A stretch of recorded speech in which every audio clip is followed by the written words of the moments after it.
타락스토리 21장 전쟁 5번째 새 시대에 발생하는 육적 전쟁과 영적 전쟁의 개념. 첫 번째 챕터 옛 시대와 새 시대의 육적 전쟁의 차이. 옛 시대와 새 시대에 벌어지는 육적 전쟁의 근본적인 차이점. 성경은 두 가지 형태의 전쟁을 말하죠. 하나는 눈에 보이는 외부의 물리적 전쟁으로서 육적 전쟁이고, 총칼을 이용하고 몸이 직접 싸우는 거죠. 다른 하나는 눈에 보이지 않는 내부의 영적 전쟁, 각 개인의 내면에서 일어나는 전쟁입니다. 사탄은 구약시대, 이하 새시대라고 옛시대라고 할게요.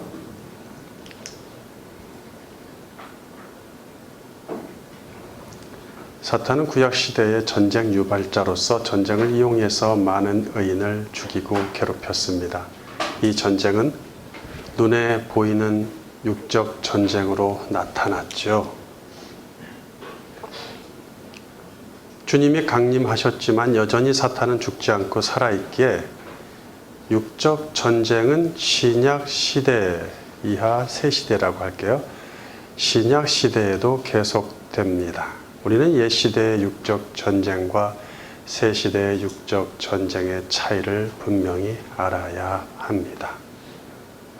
하나님께 속한 옛시대의 모든 전쟁은 두 가지 요소인 전쟁의 대상과 승패의 기준에 의해서 성립이 됩니다. 전쟁이라는 것은 승하고 패하려고 하는 거죠. 그런 게 없으면 전쟁 자체가 성립되지 않죠. 또 그렇게 되려면 싸우는 대상이 있어야 되죠. 양쪽 대상. 전쟁의 대상이란 전쟁을 치르는 2개 이상의 민족이나 나라를 말하겠죠. 옛 시대에는 하나님이 택하신 이스라엘 민족과 이방 민족이, 또는 이스라엘 나라와 이방 나라라고 해도 됩니다, 전쟁의 대상이었습니다. 또 승패의 기준이라는 것은 전쟁의 승패를 좌우하는 하나님의 명령이죠. 우리 세상적인 전쟁이 아니라 성경적 전쟁을 얘기하는 거니까. 옛 시대에는 하나님의 명령인 율법을 지키느냐 여부에 따라 전쟁의 승패가 좌우되었습니다. 즉 율법을 가진 이스라엘이 율법에 순종하면 전쟁에서 승리하고 이방은 패하겠죠. 신명기 18장 1절. 내가 내 하나님 여호와의 말씀을 삼가 듣고 내가 오늘 내게 명령하는 그의 모든 명령을 지켜 행하면 내 하나님 여호와께서 너를 세계 모든 민족 위에 뛰어나게 하실 것이라. 7절. 여호와께서 너를 대적하기 위해 일어난 적군들을 내 앞에서 패하게 하시리라. 그들이 한 길로 너를 치러 들어왔으나 내 앞에서 7길로 도망하리라. 반면 이스라엘이 율법에 순종하지 않으면 전쟁에서 패배하고 이방이 승리하겠죠. 15절. 내가 만일 내 하나님 여호와의 말씀을 순종하지 아니하여 내가 오늘 내게 명령하는 그의 모든 명령과 규례를 지켜 행하지 아니하면 이 모든 저주가 내게 임하며 내게 이를 것이니. 25절. 여호와께서 내 적군 앞에서 너를 패하게 하시리니 내가 그들을 치러 한 길로 나가서 그들 앞에서 7길로 도망할 것이며 내가 또 땅의 모든 나라 중에 흩어지고. 자, 그러나 새 시대에는, 신약 시대에는 전쟁의 대상과 승패의 기준이 사라지기 때문에 구약 전쟁은 더 이상 성립될 수가 없습니다. 자, 구약적인 전쟁을 구약 전쟁, 신약적인 전쟁을 신약 전쟁, 이렇게 얘기를 하고 있단 말이에요. 먼저 율법의 본체이신 그리스도가 오셔서 율법이 완성되고 그 실효성이 끝났기에 승패의 기준이 없습니다. 이어 전쟁의 대상을 논할 수 있는 하나님이 택하신 민족이나 나라의 개념도 없습니다. 자, 다소 생소하시더라도 아주 신중하게 이 부분을 공부하고 깨달아야 되는 부분이에요. 혈통적 이스라엘 안에서 심판받는 자가 나오는가 하면 이방인 안에서 구원받는 자가 나옵니다. 새 시대에 심지어 그리스도는 이방의 빛으로 오셨으니 민족과 나라의 구별이 없어져야 합니다. 예수님은 제자들에게 예루살렘과 온 유대와 사마리아와 땅 끝까지 민족과 나라를 초월해서 복음을 전하라고 명하시죠. 마가의 다락방에서 서로 다른 언어를 가진 민족들이 모여 함께 주님을 기다렸을 때 성령이 나라와 민족을 초월해서 부어지죠. 결국엔 새 시대에 세상에서 말하는 민족과 나라의 개념이 사라지고 통폐합됩니다. 통폐합됩니다. 이거는 물리적인 통폐합이 아니라 영적인 통폐합이죠.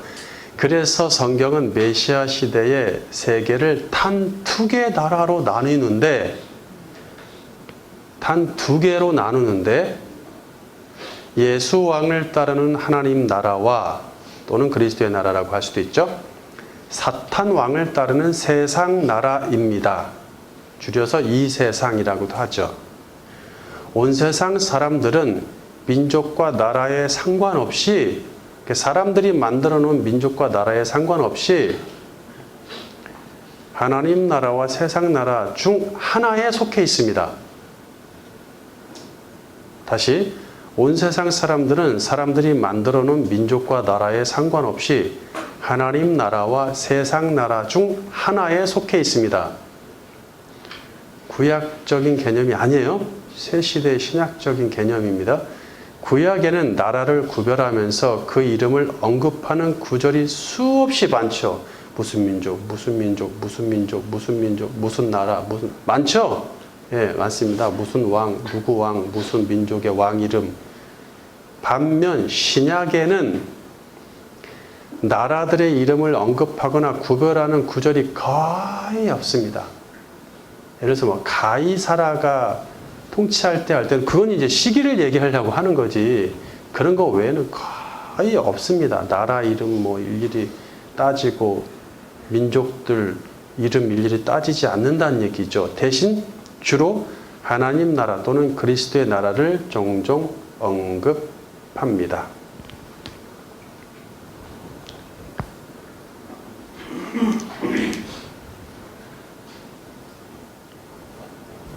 그런데 하나님 나라는 이 땅에 속해 있지 않죠. 그러기에 이 땅에 속한 세상 나라와의 전쟁이 성립될 수 없습니다. 딱 두 개 나라밖에 없어요. 새 시대에는 하나님 나라 또는 그리스도의 나라, 세상 나라. 근데 하나님 나라는 이 땅에 속해 있지 않고 저 땅에 속해 있으니까 전쟁이 있을 수가 없어요. 이게 성립이 안 돼, 성립 자체가. 만약에 이 땅에 있었다면은 내가 군대들을 불러서 너희들과 싸울 수 있다고 그랬잖아요. 그렇죠? 예, 로마를 다 칠 수 있죠, 예수님이. 근데 이 땅에 속해 있지 않기 때문에 전쟁 자체가 성립될 수가 없어요.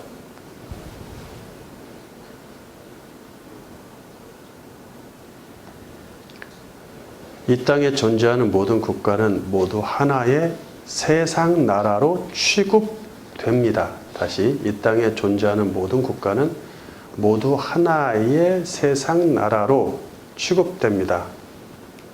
모두를 빼도 되겠네, 앞에 있으니까.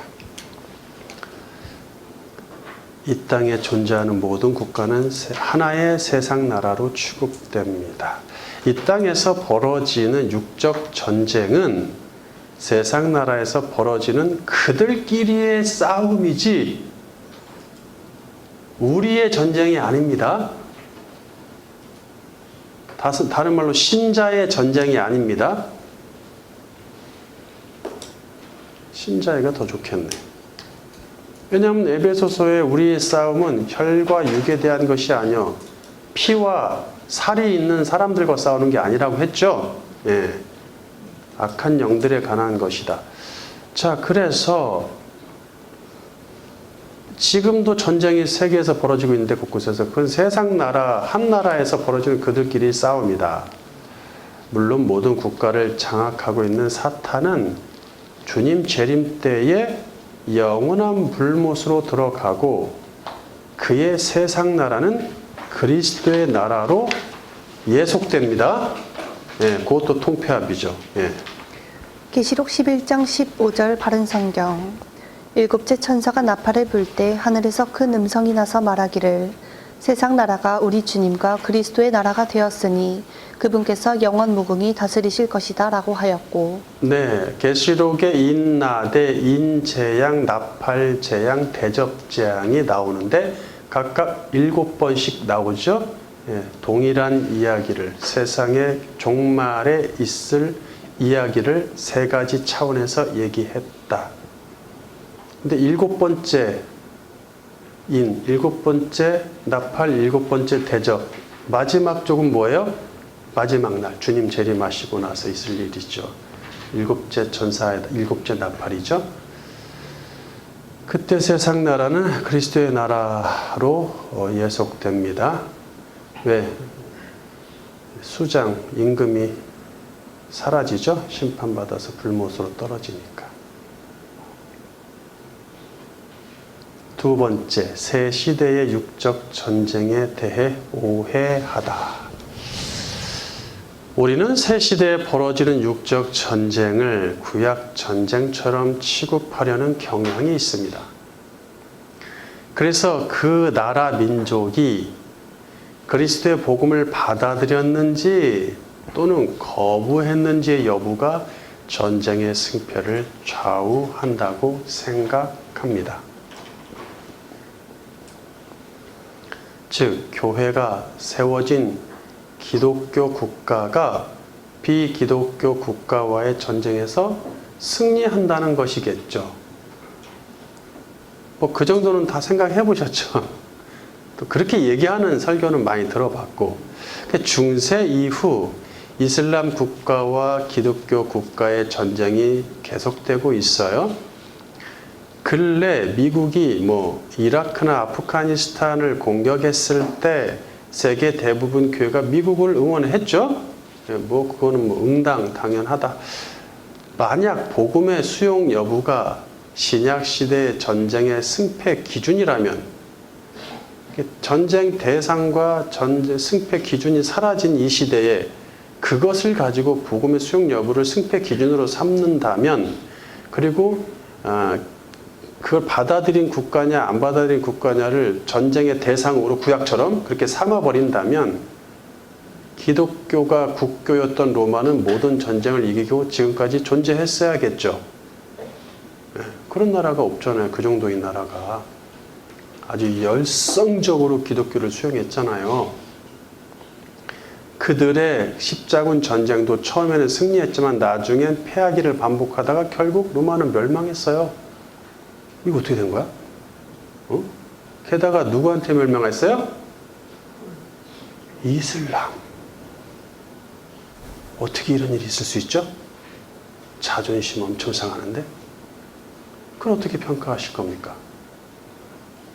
중세 이후 기독교 국가였던 유럽은 그들끼리 수많은 전쟁을 치렀어요. 유럽이 중세 이후로는 이제 전체가 다 기독교 국가가 돼 간다는 걸 아셔야 돼요. 116년 동안 치른 영국과 프랑스의 100년 전쟁이 있었죠. 그 다음에 이것은 14, 5세기죠. 로마 가톨릭을 지지하는 유럽 국가와 개신교를 지지하는 유럽 국가가 둘로 나눠가지고 30년 전쟁을 치렀어요. 17세기에. 그런데 여기서 유럽 전체가 치른 국제전쟁으로서 인류 전쟁사에서 가장 잔혹하고 사망자가 많은 전쟁으로 평가됩니다. 또 유럽 국가가 둘로 나뉘어 치른 7년 전쟁 18세기. 이 전쟁은 아메리카와 아시아까지 퍼진 세계 대전이었습니다. 프랑스의 나폴레옹이 유럽을 장악하려고 벌인 나폴레옹 전쟁 19세기죠. 이 있었습니다. 현대의 전쟁은 이제 19세기 이후 20세기에 들어가면서 현대 전쟁은 더 치열하고 대규모로 치러지죠. 20세기 들어오면서 독일, 오스트리아, 헝가리 동맹국이 영국, 프랑스, 러시아, 미국, 이탈리아 등의 연합국과 벌인 제1차 세계대전은 1914년에서 1918년까지 이 제1차 세계대전은 군인 7천만 명이 참전하여 약 1,000만 명의 사상자를 냈죠. 또 독일, 이탈리아, 일본 동맹국이 영국, 프랑스, 미국, 소련, 중국 등 세계 연합국과 벌인 제2차 세계대전은 1939년에서 1945년 1억 명 이상의 군인이 참전하여 약 7,500만 명의 사상자를 낸 인류 역사상 가장 최대 규모의 최대 사상자가 발생한 전쟁입니다. 이때 유대인을 학살하고 유럽 국가들을 공격했던 독일은 종교가 뭡니까? 이슬람교입니까? 아니에요. 기독교 국가예요. 기독교의 역사와 그 신학의 깊이를 알려면 독일에서 공부해야 될 정도입니다. 그들을 능가할 수가 없어요. 그리고 그 수장인 아돌프 히틀러는 기독교 집안에서 태어나 교회 성가대까지 했던 사람임에도 결국 패했죠. 어떻게 패할 수 있죠? 세례도 받았을 텐데. 이처럼 기독교 국가로 이루어진 유럽 국가들의 수많은 전쟁에서 하나님은 어느 편이셨으며 어떤 기준으로 승리할 수 있었을까요?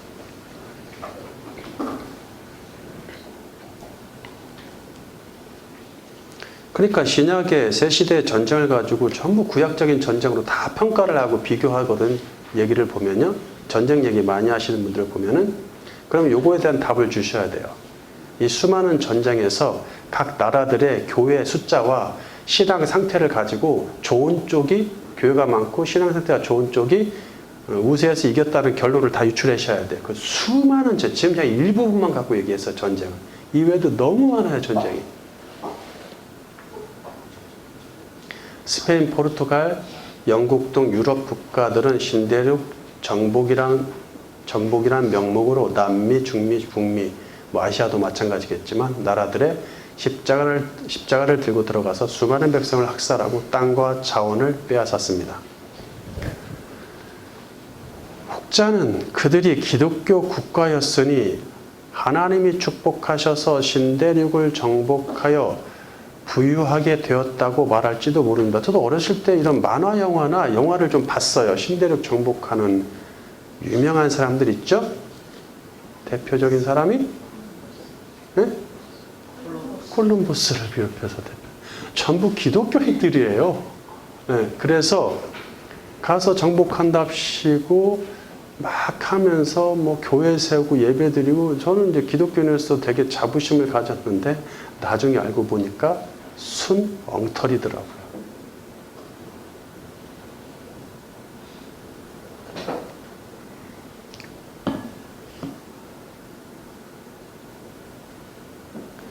혹자는 그들이 기독교 국가였으니 하나님이 축복하셔서 신대륙을 정복하여 부유하게 되었다고 말할지도 모르죠.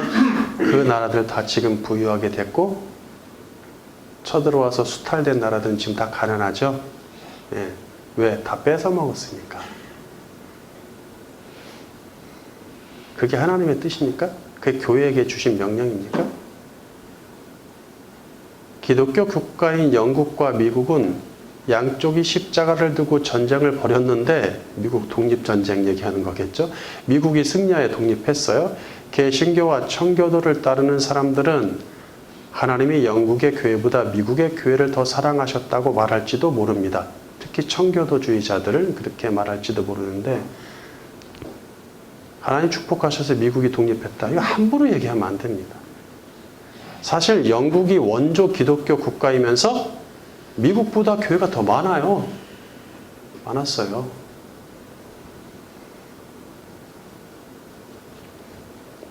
현재 기독교 국가인 러시아와 우크라이나가 전쟁을 치릅니다. 아십니까?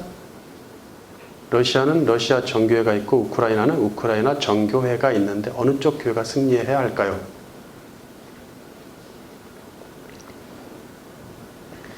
두 교회는 교류도 했어요. 정교회니까. 마치 같은 교단처럼 전쟁이 일어나가지고 서로 원수가 됐어. 하나님 참 애매하시겠어요? 또 이스라엘과 팔레스타인이 전쟁 중이죠. 한국교회는 이슬람 교회 국가인 팔레스타인보다는 하나님을 믿는 유대인의 나라이자, 예수는 버렸지만 하나님을 믿잖아. 유대인의 나라이자 복음의 근원지잖아. 거기가 복음의 근원지인 이스라엘이 당연히 이겨야 한다고 생각하죠? 예. 그냥 설교들 열면 이 얘기할 때 보면 이스라엘 편을 드는 경우가 흔합니다. 기독교인 인구가 이스라엘에 약 20만 명이 있고 팔레스타인에 33만 명이 있습니다. 둘 중 누가 이겨야 할까요? 네? 어떻게 생각하세요?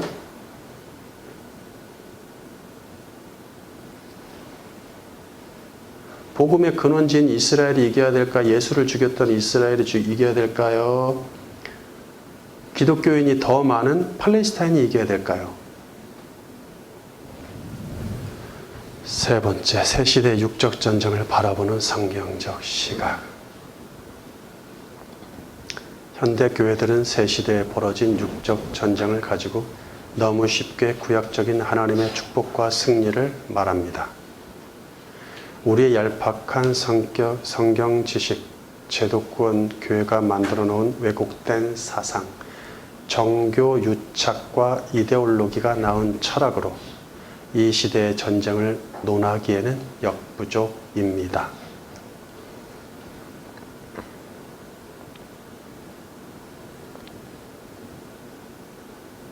정교 유착은 정치와 종교가 서로 관계를 맺고 결합해서 유익을 취하려는 것이죠. 이데올로기는 우리의 사상이나 문화 속에서 우리의 흐름, 우리의 사상을 좌지우지하는 어떤 신념을 얘기하는 거예요.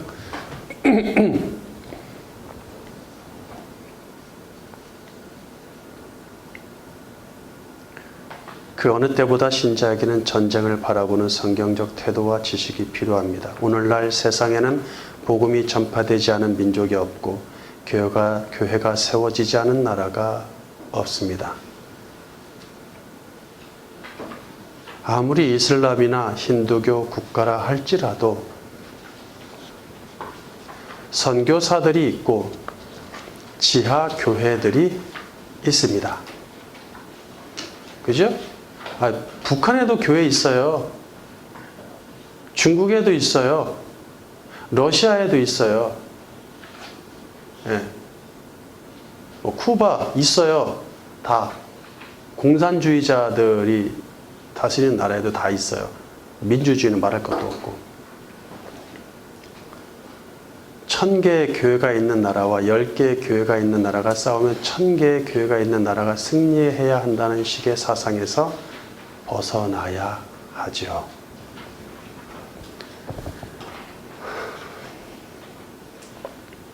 하나님은 소돔과 고모라에 의인 10명만 있어도 심판하시지 않겠다 하셨고 예루살렘에 의인 한 사람만 있어도 멸하시지 않겠다고 하셨습니다.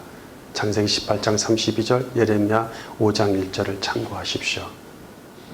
현재 이 세상에 의인 10명이 없는 나라는 없다고 보기에 하나님은 더 이상 의인의 숫자를 가지고 세상을 심판하시지 않습니다. 따라서 우리도 의인이나 교회 숫자를 가지고 전쟁의 승패를 논할 수 없습니다.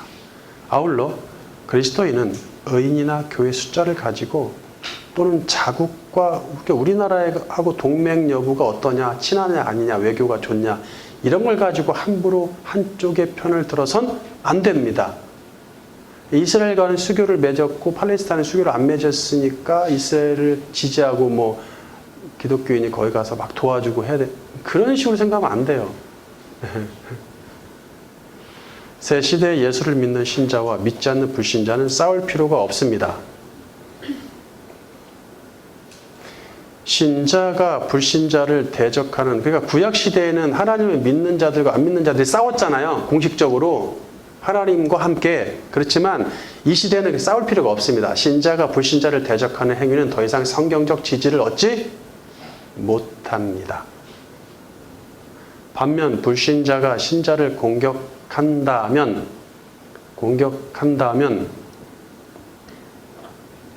그것은 일종의 박해이며 당연히 받아들여야 할 고난입니다. 성경은 신자가 불신자에게 맞서거나 보복할 수 없고 오히려 그들을 사랑하고 그들을 위해 기도하라고 가르치죠. 예. 우리는 공격에 자격이 없어요. 저들은 공격해도 됩니다. 우리는 공격하면 안 됩니다. 마찬가지로 새 시대의 기독교 국가와 비기독교 국가의 전쟁은 구약 전쟁식으로 취급될 수 없죠. 기독교 국가가 비기독교 국가를 공격하는 행위는 성경적 정당성을 얻지 못합니다. 그것은 기독교 국가의 정치와 종교 지도자들의 욕심으로 벌어진 전쟁에 불과하며 사탄의 개입이 있었다고 봅니다. 하나님은 새 시대에는 민족과 민족, 나라와 나라 간의 육적 전쟁을 더 이상 결정적인 도구로 사용하시지 않습니다.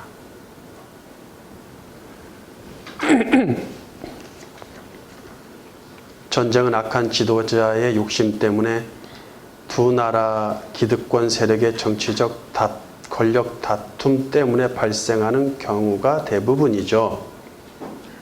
사탄은 권력자의 욕심을 이용해서 전쟁을 유발시킵니다. 죄에서 비롯된 하나님을 향한 불순종과 교만으로 인해 육적 전쟁이라는 고통이 발생합니다.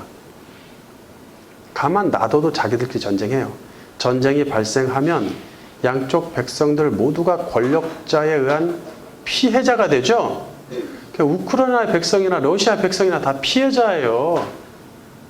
다 지금 우울증에 빠져 있어요. 양쪽 나라가. 이스라엘과 팔레스타인도 마찬가지예요.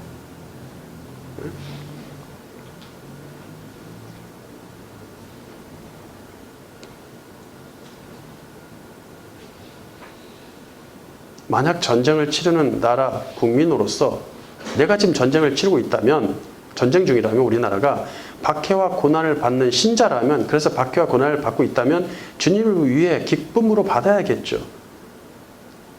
반면 이들을 바라보는 주변 국가의 신자라면 기도를 해줘야 되겠죠. 우리가 양쪽을 위해 하나님 이스라엘이 이기게 해주시옵소서, 우크라이나가 이기게, 이런 기도를 하지 마시고 수준 없이 그들을 양쪽을 위해서 기도해야 된다는 얘기예요.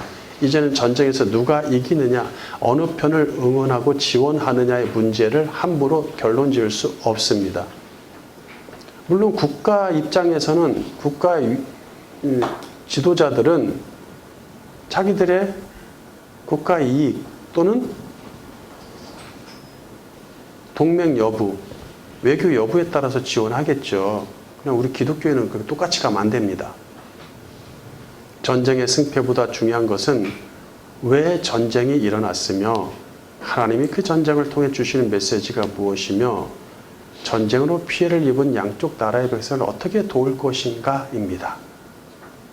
이것이 새 시대인 신약 시대에 벌어지는 육적 전쟁에 대한 올바른 태도입니다. 자, 이제 육적 전쟁은 그만하겠습니다. 이젠 이 정도 했으니까 영적 전쟁으로 가야겠죠. 두 번째 챕터, 새 시대의 사탄의 본질. 우리가 구약 성경을 가지고 사탄의 본질을 따져봤죠? 이제 새 시대에도 좀 얘기해 볼 필요가 있어요. 그게 그거지만 조금 다릅니다. 좀 더 세밀하죠, 신약 성경이. 첫 번째, 여전히 악의 근원인 사탄이 활동한다.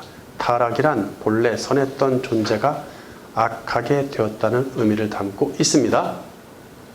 사탄은 대초부터 악한 존재였으므로 사탄과 타락은 어울리지 않는 단어의 조합입니다.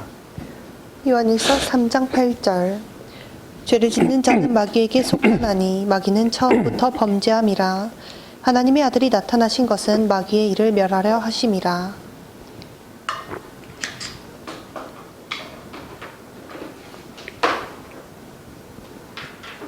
죄를 짓는 자와 마귀를 비교하는데, 죄를 짓는 자에서 관역에서 벗어남, 죄를 뜻하는 명사 하마르티아에다 행하다라는 뜻의 포이에오를 사용하고 있어요. 이게 죄를 짓다라는 뜻을 한 단어가 아니라, 하마르티아의 동사형이 아니라 하마르티아 명사형에다가 행하다라는 동사 포이에오를 합쳤어요. 즉 관역에서 벗어난 행동을 했다는 뜻이에요. 그런데 죄를 짓는 자, 관역에서 벗어난 행동을 한 자는 마귀에게 속했다 이런 얘기인데, 사탄에 관해 말할 때는 마귀는 처음부터 범죄함이라 이렇게 했는데, 하마르티아의 원형으로서 범죄하다를 관역에서 벗어나다라는 뜻의 동사 하마르타노를 사용하여 사람과 마귀를 근본적으로 구별하고 있어요. 지금 운율을 맞춰서 그냥 둘 다 동사로 하든지 둘 다 명사로 할 수 있는데 다르단 말이에요. 그 다음에 마귀는 처음부터 하마르타노, 관역에서 벗어났다. 그러면 처음부터라는 말 원어로 아르케스인데, 무엇뭐로부터라는 뜻의 아포와 태초, 시작, 처음을 뜻하는 아르케가 합해진 형태입니다.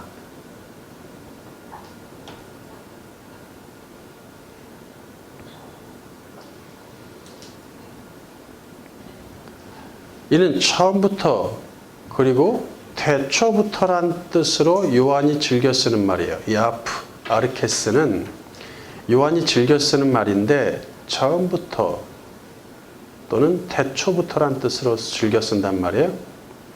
그런 선천적 또는 근본적인 문제를 논할 때에는 태초부터라는 뜻으로 이 아르케스를 사용합니다. 위 구절에서는 근본적인 사탄의 본성을 논하는 것이므로 태초부터 또는 조금 연하게 하면 시작부터라고 번역해야 합니다. 이 시작은 사탄이 생길 때부터입니다. 그냥 걔가 존재할 때부터, 시작부터 또는 태초부터라고 번역을 해야 된다는 거예요. 처음부터는 약간 좀 애매합니다. 이 처음이 언제 처음인지 모르잖아요. 그렇다면 사탄에게 적용된 하마르타노를 관역에서 벗어난다는 의미로 번역함이 좋습니다. 그래서 마귀는 처음부터 범죄함이라를 문맥에 맞게 다시 번역하면 마귀는 태초부터 관역에서 벗어나 있다가 됩니다. 마귀는 태초부터 또 시작부터, 존재 시작부터 관역에서 벗어나 있다.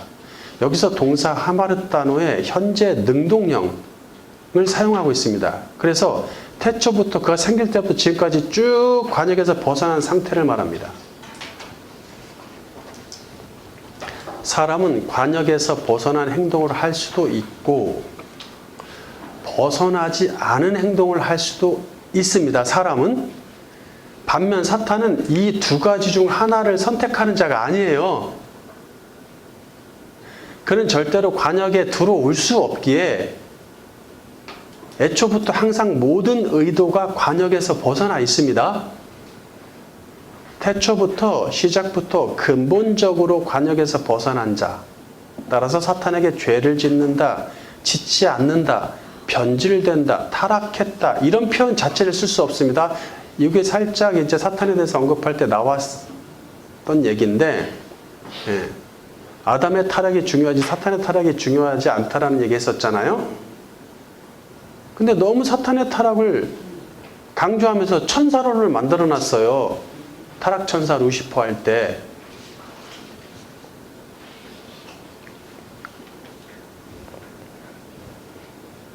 그 말이 어울리지 않는다. 타락과 사탄은 어울리지 않는다.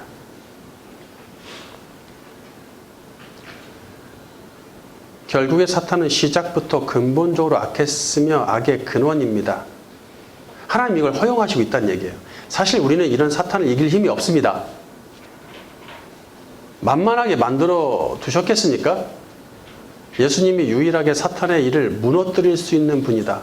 예수님이 왜 왔다고요? 사탄의 일을 멸하려고 오셨다. 그래서 그분을 의지하고 그분과 함께하며 사탄과 싸워볼만 하겠죠.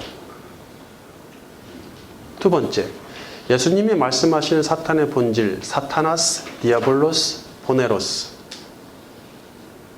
하나님은 구약시대처럼 더 이상 전쟁을 구원과 심판의 도구로 사용하시지 않습니다. 물론 신약시대의 육적 전쟁도 하나님께 속해 있으므로 전쟁을 허락하실 때는 하나님의 뜻이 있으므로 그 뜻을 알아야겠죠. 이 말은 더 이상 안 하기로 했는데 육적 전쟁이 또 나왔네. 다른 데로 옮겨야 되겠네, 이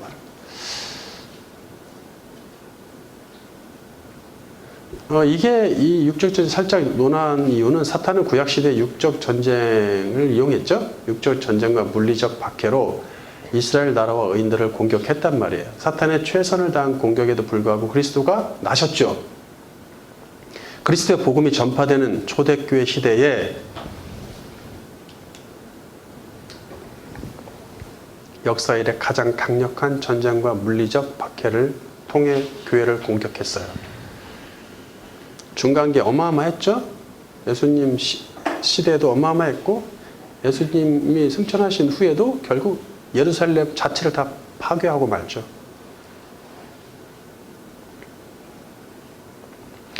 그렇게 공격하고 박했음에도 역사 이래 가장 교회가 부흥했죠. 그때. 육적 전쟁과 물리적 박해가 교회를 없애거나 그리스도의 복음을 방해하지 못한다는 사실을 그가 깨달은 거죠. 사탄도. 입증되었어요. 사탄은 그런 방법을 계속 고집할 이유가 없단 말이에요. 그래서 로마 시대에 총칼을 목에다 대도 얘네들이 찬송하며 죽네? 이거 어떻게 할 거야? 이 방법이 좋은 방법이 아니구나. 하나님이 더 영광을 받으시는구나. 사탄이 생각할 거 아닙니까? 이런 방법 아니구나. 물리적 방법. 이제 그의 주력 방법은 영적인 공격입니다. 그래서 신약 성경은 육적 전쟁보다 영적 전쟁을 중시하여 집중적으로 다루고 있습니다.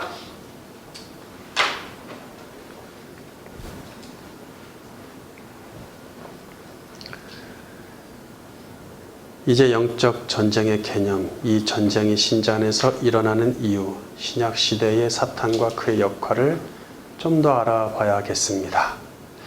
먼저 신약에서 말하는 사탄의 좀 본질을 좀 살펴볼게요. 정체보다 본질이라고 하고 있죠. 요한은 사탄을 이 세상 임금, 살인자, 거짓말쟁이, 거짓의 아비로 표현합니다. 요한복음 8장 44절. 너희는 너희 아비의 마귀에게서 났으니 너희 아비의 욕심대로 너희도 행하고자 하느니라. 그는 처음부터 살인자요 진리가 그 속에 없으므로 진리에 서지 못하고 거짓을 말할 때마다 제 것으로 말하나니 이는 그가 거짓말쟁이요 거짓의 아비가 되었음이라. 요한복음 12장 31절. 이제 이 세상에 대해 심판이 이르렀으니 이 세상의 임금이 쫓겨나리라. 자, 여기서 임금은 원어로 아르콘인데 통치자, 지배자, 군주를 뜻합니다.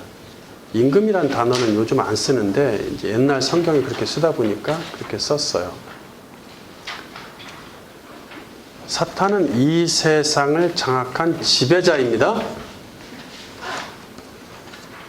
또한 씨 뿌리는 비유에 관한 기록에서 씨 뿌리는 비유에 관한 기록에서 마귀는 사탄을 악한 자로, 마태는 사탄을 악한 자로, 누가는 마귀로 또 칭하죠. 마태복음 13장 19절. 누구든지 그 나라의 말씀을 듣고 깨닫지 못하면 악한 자가 와서 그 마음에 뿌려진 것을 빼앗아 간다. 이러한 자는 길가에 뿌려진 자이다. 마가복음 4장 15절. 길가에 뿌려진 것들은 이런 자들이니 그들이 말씀을 들을 때 즉시 사탄이 와서 그들에게 뿌려진 그 말씀을 빼앗아 간다. 누가복음 8장 12절. 길가에 떨어진 것들은 말씀을 들었으나 후에 마귀가 와서 그들의 마음에서 말씀을 빼앗아 가서 믿지 못하고 구원을 받지도 못하게 되는 자들을 뜻한다. 그러니까 예수님도 다양하게 사탄을 칭하고 똑같은 예수님의 씨 뿌리는 비유를 기록한 마태, 마가, 누가가 다 다르게 표현을 해요. 사탄이다, 마귀다, 악한 자다. 이 외에도 많아요. 그러니까 그것들을 전부 봐야 돼요. 왜 그렇게 다양하게 마귀를 칭하냐? 이유는 다양한 측면으로 보라 이거예요.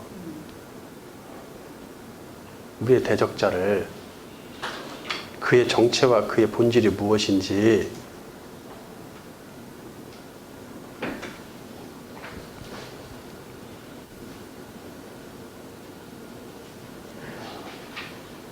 사탄은 원어로 사타나스인데, 사탄, 대적자를 뜻하는 히브리어가 있었죠? 사탄? 네, 히브리 사탄의 헬라어 음역입니다.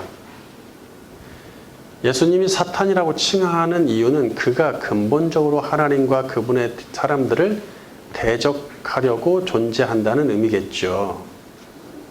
대적의 의미를 갖고 있잖아요. 적대, 대적, 대항. 사탄이란 말 자체가.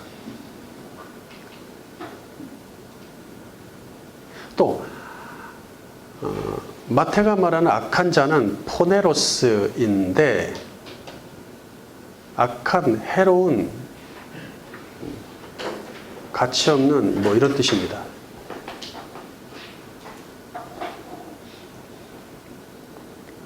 주님이 사탄을 포네로스라고 칭하는 이유는 그가 그리스도와 그분의 사람들에게 근본적으로 해를 주는 존재이기 때문이겠죠.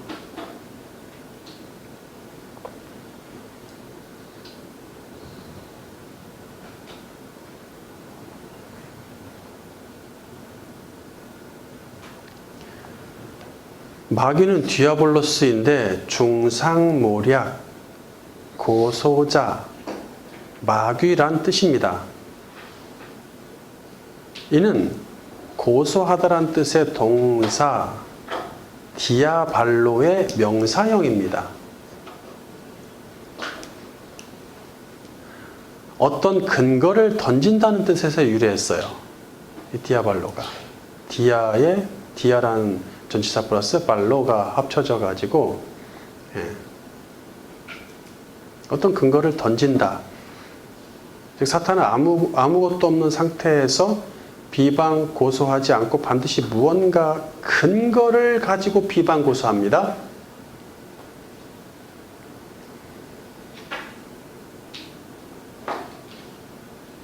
이 부분이 중요하다고요. 이게 이제 공식적인 디아블로스가 사탄의 별칭이 되어버렸어요. 거의 뭐. 자, 그러면 세 번째, 근거를 가지고 비방 고소하는 사탄. 우리는 사탄의 별칭들을 통해서 그가 속이는 자이고 말도 안 되는 거짓말로 중상모략한다고 알기에 그를 어린애처럼 쉽게 보는 경향이 있습니다. 그러니까 잘 들어보세요. 사탄은 흰색을 검정색이라고 억지 주장하지 않습니다. 그건 어린애지, 그거는. 사탄은 어린애가 아닙니다. 또, 안 했는데 했다고 거짓말하는 수준으로 일하지 않습니다.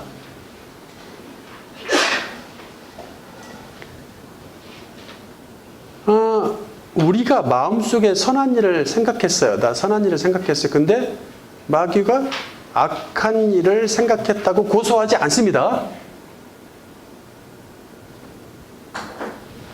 자, 이해하시겠어요?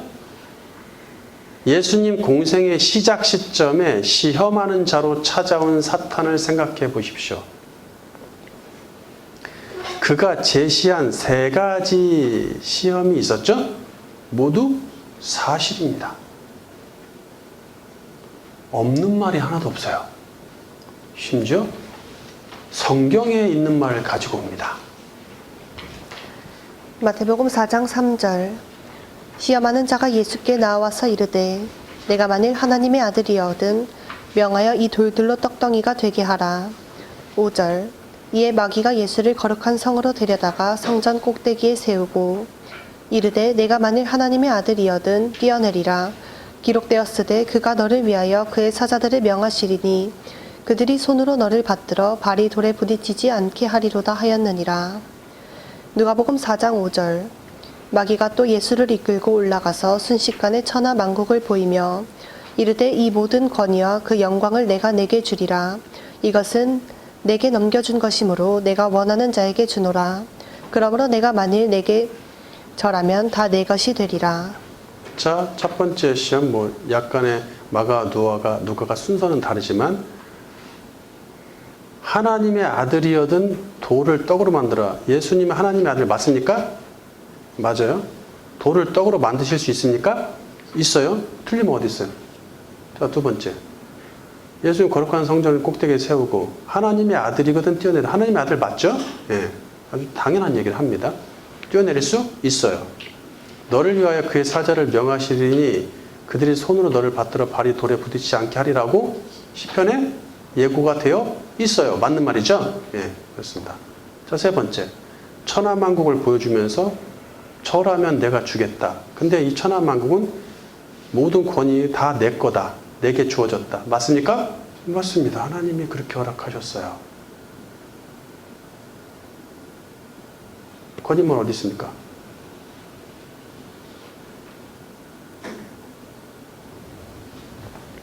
사탄이 베드로에게 생각을 넣을 때도 근거가 있는 베드로의 인간적 생각을 이용합니다.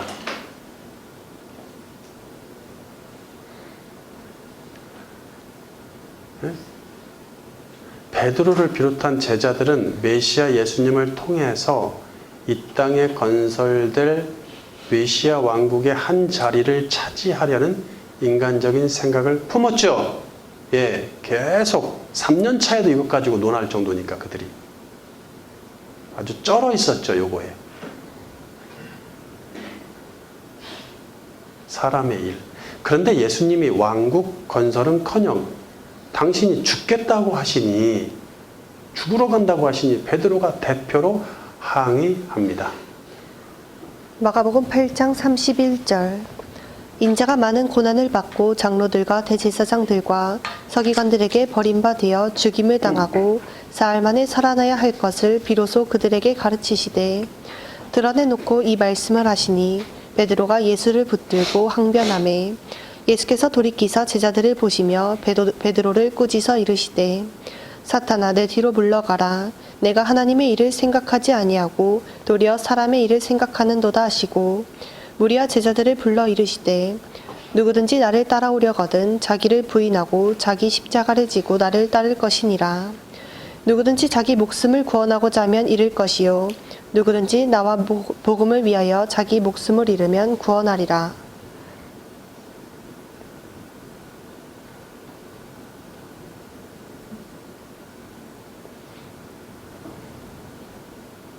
자, 여기서 베드로가 항변을 하죠. 죽겠다고 하니까 예수님이 자꾸 죽으러 가신다니까 항변합니다. 항변하다, 32절에 항변하다와 그때 예수님도 꾸짖으세요. 그 꾸짖다는 똑같은 단어입니다. 예, 이걸 어떻게 좀 멋지게 바꾸려고 노력을 하셨는데 번역자들이 그러나 같은 말입니다. 같은 말이고 에피티마오 이거는 꾸짖다, 질책하다, 경계하다라는 경계 정도까지는 번역이 될 수 있어요. 하지만 꾸짖다, 질책하다, 또는 경책하다. 경책도 뭐야? 꾸짖고 나무라, 어떤 행위에 대해서 꾸짖고 나무라는 것이죠. 혼내다 이런 말이에요. 혼내다. 이는 이 에피티마오는 예수님이 제자들이나 귀신을 꾸짖을 때 주로 사용하시는 단어예요. 많이 꾸짖죠? 예, 많이 꾸짖습니다. 심지어 귀신 꾸짖을 때도 이 단어를 사용하세요. 느낌 아시겠죠? 에피티마오가 뭔지? 자기들의 생각과는 다르게 왕국은 건설하지도 않으시고 죽을 생각만 가지신 예수님을 베드로가 질책하자, 에피티마오 하자 예수님이 되려 그를 에피티마오 하십니다. 같이 질책하고 있어. 자, 한편으로는 우리가 이렇게 생각을 할 때가 많잖아요. 베드로 보면서 얘가 이제 얘란 이분이 죄송합니다.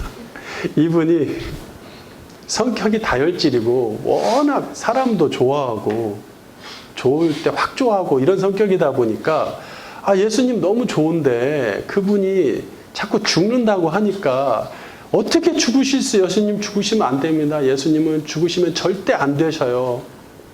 예, 이런 뜻으로 너무 사랑해서 그분의 죽음을 슬퍼했기 때문이라고 판단되는 경우가 있죠. 예, 그런 연민의 정이 느껴지기도 한다는 얘기예요. 그러면 단어가 달라져야 되는 거예요. 에피티마오가 아닙니다. 예수님을 붙들고 부탁하여 이르되 이렇게 나가야 되죠. 그죠? 애걸복걸하여 이르되 뭐 이런 식으로 가야 되잖아요. 근데 꾸짖었습니다. 예수님을 꾸짖는 거예요, 지금.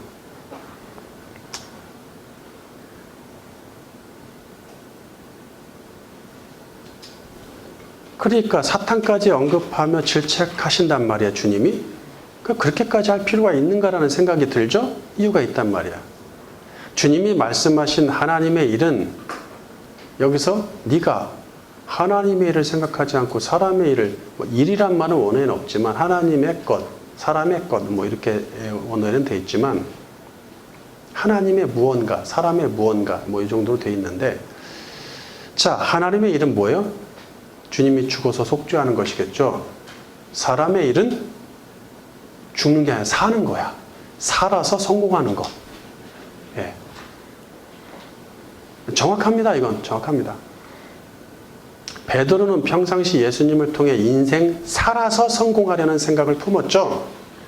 사탄은 베드로의 생각을 이용하여 그것을 근거로 예수님을 질책하게 만듭니다.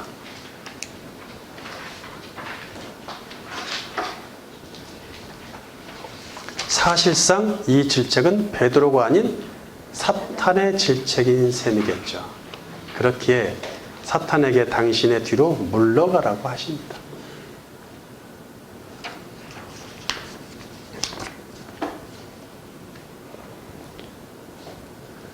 근거 없는 것 갖고 사탄이 얘기하지 않습니다. 그러니까 사탄 때문에 망했다 이런 얘기 하지 마십시오. 절대 하지 마세요. 뭐가 있어요? 분명히. 세 번째 챕터, 사탄의 영적 공격의 대상과 그 범위. 1. 불신자는 사탄의 일꾼이지 사탄의 공격 대상이 아니다. 사탄의 영적인 공격은 거듭나지 않은 불신자에게는 해당하지 않으니 자기 편을 공격하는 것이기 때문이겠죠. 불신자는 사탄에게 속해 있으므로 사탄에게 있어서 불신자는 자신이 마음대로 부리는 일꾼입니다. 거듭난 자도 허물과 죄에서 살아나기 전에는 사탄에게 속해 그를 따랐습니다. 에베소서 2장 1절 바른 성경. 하나님께서 허물과 죄로 죽었던 너희를 살리셨다. 그때 너희가 이 세상의 풍조를 따라 죄 가운데 행하고 공중의 권세 잡은 자를 따라 행하였으니 그는 곧 지금 불순종의 아들들 가운데서 활동하는 영이다. 그때에는 우리도 다 그들 가운데 속하여 육체와 마음이 원하는 것들을 행하여 우리 육체의 정욕 가운데 살았고 그들과 같이 본질상 진노의 자녀들이었으나. 성경은 사탄을 이 땅의 공중 권세 잡은 자라고 말하니 하늘 권세 잡은 자가 아님을 유념하십시오. 명확히 해야 됩니다. 자, 사탄이 공중 권세를 잡았다는 말은 그가, 공중은 어디예요? 지구에 속해 있죠? 창공 생각하시면 돼요. 이게 그가 이 땅을 장악했다는 뜻이겠죠. 그리스도가 부활 승천하셔서 하늘 왕자에 앉으심으로써 하늘의 권세를 누가 취했어요? 그리스도가 취하시는 거예요. 하늘 권세는. 그러니까 사탄의 권세 위에 그리스도의 권세가 있습니다. 그러니까 자기가 있을 자리가 권자가 없는 거예요. 왕자가. 자기가 앉을 보좌가 없으니까 하늘에서 땅으로 내려왔다 그랬죠. 사탄은 하늘에서 권세를 잡으려다 실패하고 하늘에서 떨어져 이 땅에 내려왔습니다. 불순종의 아들들 가운데서 활동하는 영이다. 사탄이. 그래, 불순종의 아들들이란 그리스도를 거부한 불신자를 말하겠죠. 불신은 이꼴 교만 이꼴 불순종 다 같은 얘기니까 가운데서 불순종의 아들들 가운데서 활동하는 영이다. 가운데서라는 말은 원어로 전치사 n인데 매우 애매하게 번역이 된 것 같아요. 그럴 수도 있겠지만 이 n은 무엇 안에서 영어 in 무엇 함께란 뜻입니다. 사탄은 불순종의 아들들 안에서 또는 그 속에서 활동 또는 역사하는 영이죠. 이런 뉘앙스가 중요해요. 이런 뉘앙스가 신약 성경은 매우 세밀하게 얘기하고 있고 그것을 얘기하기에 가장 적합한 언어가 헬라어예요.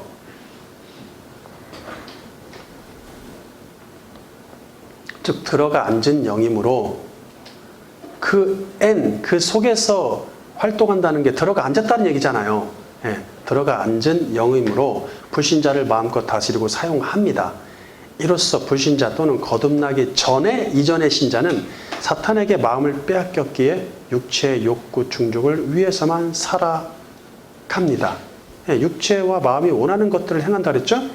그리고 육체 정욕, 그 욕심, 욕구 가운데서 산다고 얘기했어요. 3절에 이 그릇된 욕구는 사탄이 속에 넣어줄 필요가 없으니 죄의 본성에서 그냥 놔둬도 우러나요. 사탄이 뭐 거기다 작용할 게 뭐가 있어요. 놔둬도 다 자기 편인데, 자기 건데.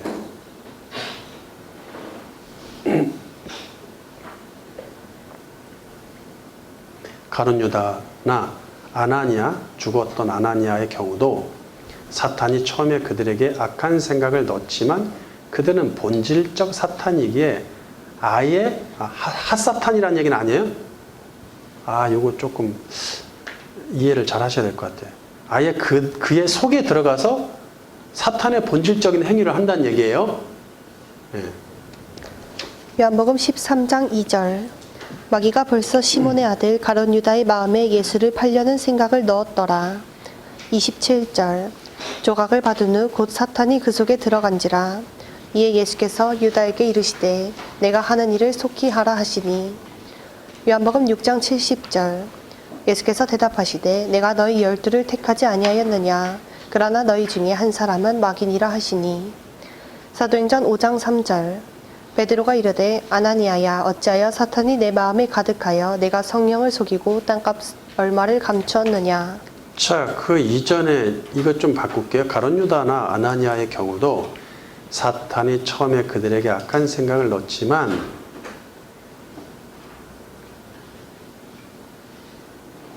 아예 그의 속에 들어가 앉아 사탄의 본질을 행합니다. 그게 낫겠습니다. 그들 속에 들어가 사탄의 본질을 행합니다. 본질대로 행한다는 얘기죠. 예. 그러니까 가룟 유다 태어나지 않은 게 더 나을 뻔했다. 그는 본질적으로 사탄의 일을 행하기 위해서 태어났다는 얘기예요. 그렇다 보니까 처음에는 잘 표시 안 나게 행동했겠죠. 그러니까 예수님이 뽑고 제자들도 같이 어울리고 했단 말이에요. 그러나 시간이 좀 흐르니까 사탄이 마음을 쏙 집어넣어줬어. 그러다가 나중에 아예 들어가 앉으니까 주님이 유다한테 뭐라 그래? 쟤는 마귀다. 자, 사도행전 5장 3절에 아나니아 삽비라 사건인데 사탄이 마음에 가득하다. 가득하다. 이 말은 사탄이 아예 들어가 앉았다는 뜻이에요. 그냥. 가룟 유다와 아나니아는 부름받은 자가 아니고 거듭난 자가 아니기에 멸망하고 말죠.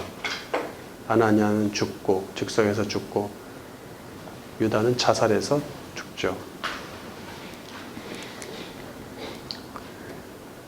두 번째, 사탄의 영적 공격. 죄사함 이전과 이후의 차이 또는 거듭남 이전과 이후의 차이. 반면 부름받은 자의 경우는 다르니 사탄이 마음대로 부릴 수 없습니다. 여기서 제자들이 공생의 기간에 예수님의 육신과 함께할 때와 승천 이후 예수님의 영과 함께할 때의 차이를 구별해야 됩니다. 자, 항상 예수님의 공생애는 뭐예요? 계도기간이죠. 여러 가지로 계도기간이에요. 그러니까 아직도 구약이 적용되면서 새 계명이 주어지는 그 중간 단계에 있단 말이죠. 그러니까 예수님이 육신으로 함께 제자들과 있을 때 3년 공생의 기간과 죽으시고 부활하시고 승천하신 후에는 어떻게 함께 하셔요? 영으로 함께 하시죠. 육신이 아니라. 그때 차이점을 구별하자는 얘기예요. 제자들이 예수님의 육신과 함께 할 때는 십자가에서 죄사함의 속죄를 이루시기 전이므로 구약시대처럼 적용이 된다는 얘기예요. 자, 그럼 구약시대, 옛시대에 하나님의 영이 사람에게 임하시죠? 그러면 그분의 뜻대로 행하게 되죠? 하나님의 영이 찾아오셔서 임하시잖아요. 그럼 그분의 뜻대로 행합니다. 그러다 그 사람 속에 아직 뭐가 남아있어요? 죄가 해결이 안 됐기 때문에 그 죄의 구속력으로 인해서 하나님의 영이 떠나시죠. 그러면 그는 어떻게 돼요? 사탄의 뜻대로 또 행하는 거예요. 그래서 바울이 하나님의 영이 떠나니까 사탄이 들어와가지고 어떻게 돼요? 악령에 의해서 사로잡혀서 살죠. 마찬가지로 제자들이 예수님의 육신과 함께하면, 자 이제 예수님 시대로 볼게요. 제자들이 예수님의 육신과 함께하면 그분의 뜻대로 행합니다. 그러다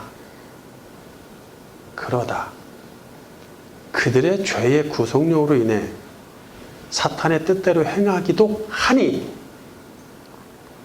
아직 십자가의 속죄 이전이기 때문입니다. 그러니까 근본적으로 유다 같은 사람들을 생각하시면 안 되고 제자들을 놓고 지금 얘기하는 거예요. 예, 진짜 제자들을 놓고 얘기하는데, 아니 예수님이 옆에 있는데 사탄이 왔다 갔다 해. 마귀가 막 제자들 옆에서 왔다 갔다 하고 막 뭘 해. 예수님 있는데 어떻게 저럴 수 있지? 라고 생각하실 수 있어서 지금 이 부분을 얘기하는 거예요. 지금 이 기간에, 계도 기간의 특성을 생각해 보시라는 것이죠.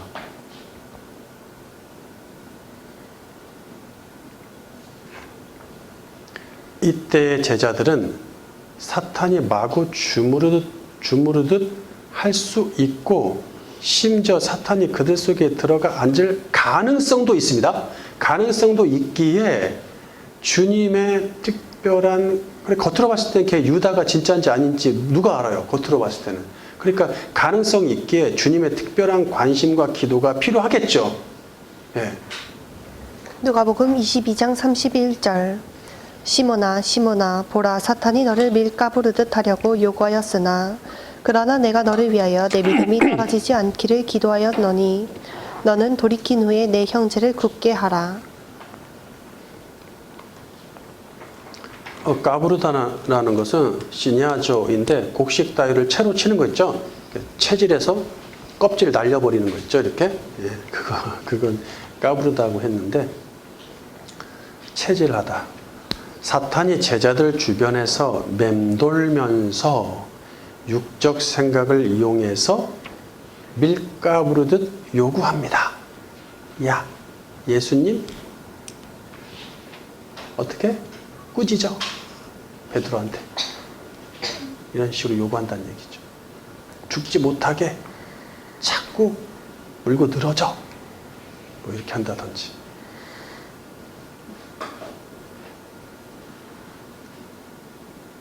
사탄이 돌이킨 후에, 그런데 주님이 뭐라고 하시냐면 돌이킨 후에 너는 형제를 굳게 하라. 돌이킨 후에란 십자가의 속죄를 이루신 후에 거듭난 상태를 말하겠죠. 그때는 너는 형제를 굳게 할 수 있어. 너 혼자 할 수 있어. 나 없이도. 이런 식의 뉘앙스가 있는 거예요. 그만큼 달라졌다는 얘기예요. 속죄 이후에. 그러나 그 전에는 밀가부르듯 사탄이 해. 그래서 주님이 기도를 해줘야 돼. 특별 관심이 필요한 것이죠. 마치 구약시대 하나님의 영이 오셨는데 그 죄성에 의해서 죄와 하나님이 공존할 수 없어서 괴로워하시는, 끝까지 그를 위해서 있어주시는 이런 느낌 있죠? 정 안 되면 가시는. 그건 아닌 거죠, 그냥.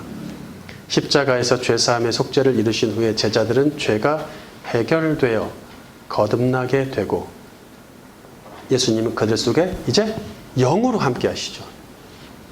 육신으로 함께 하셨다가 이제는 영으로 함께 하시는 시대. 이때부터는 구약 시대와는 전혀 다른 차원이 됩니다.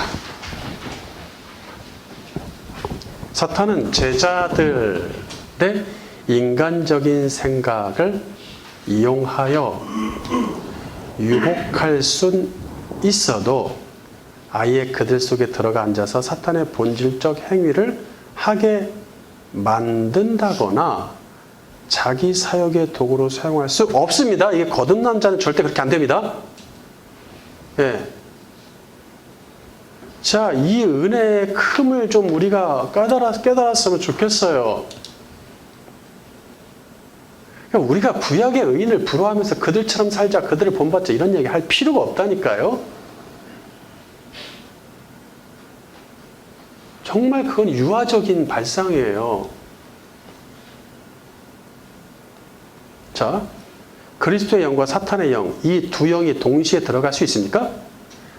옛날에 뭐 양신 들렸다, 양신 들어갔다 이런 얘기 많이 하잖아요. 그 열심히 다니는 친구가 귀신 들렸어. 어이, 저게 분명히 그 열심히 다니는 저 정도면 이제 성령이 충만한데 어느 날 귀신 들렸어. 양신 들렸네. 이러고 옛날에 많이 들었지, 이제 그런 얘기.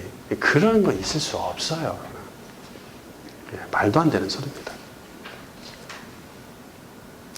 그러므로 거듭난 신자는 사탄이 마음대로 부릴 수 없으니 이는 첫째, 그들 속에 그리스도가 함께 하시기 때문이며 둘째, 그러니까 그 속에 들어오신다는 게 얼마나 큰 은혜입니까?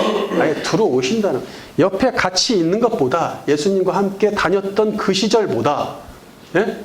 제자들이 함께 다녔던 그 시절보다 차라리 영으로 들어오신 시대가 훨씬 은혜롭다는 얘기예요.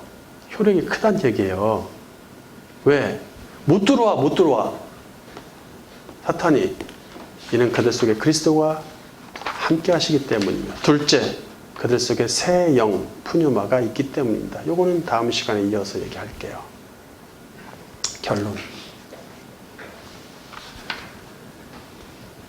거듭나지 않은 자는 영에 부식해 영혼이 죽었고 육에 부식해만 살았습니다. 영의 부식해는 하나님의 일을 생각하고 하나님의 뜻을 실현하려고 하는 반면 육의 부식해는 사람의 일을 생각하고 사람의 욕구를 실현하려고 합니다.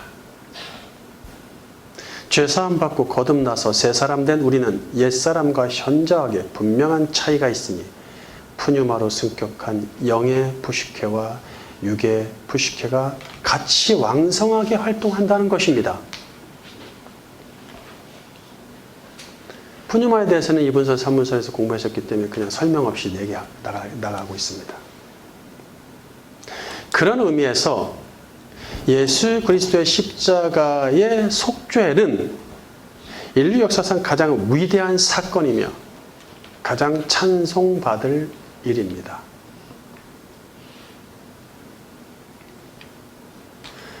그분의 십자가의 속죄가 점점 가면 갈수록 먹고 살만하니까 좀 별로 그렇게 위대하지 않은 것 같이 뭐 당연한 것처럼 느껴지시는데 그렇지 않습니다.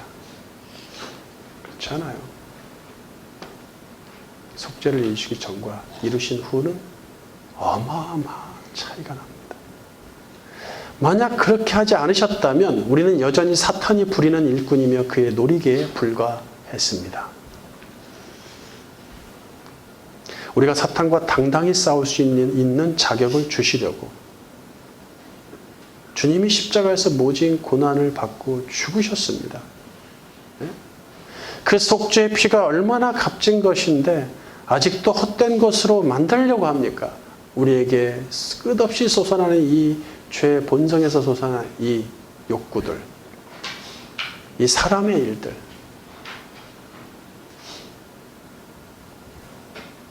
이런 것들로 우리 주님의 속죄를